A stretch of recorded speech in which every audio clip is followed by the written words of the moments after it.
Soldering is not like riding a bicycle. It's been years since I've done it, and as you can see, I made quite a mess.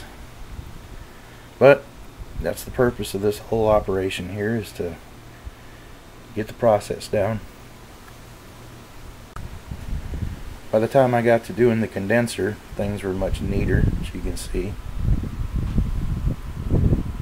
Still a little sloppy, but not too bad. I'll get it down.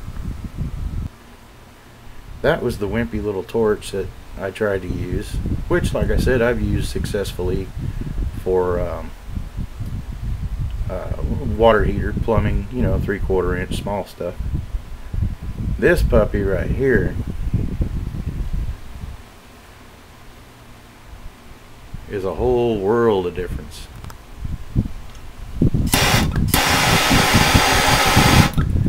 Nice good flame and a different kind of gas, but it'll work with propane as well.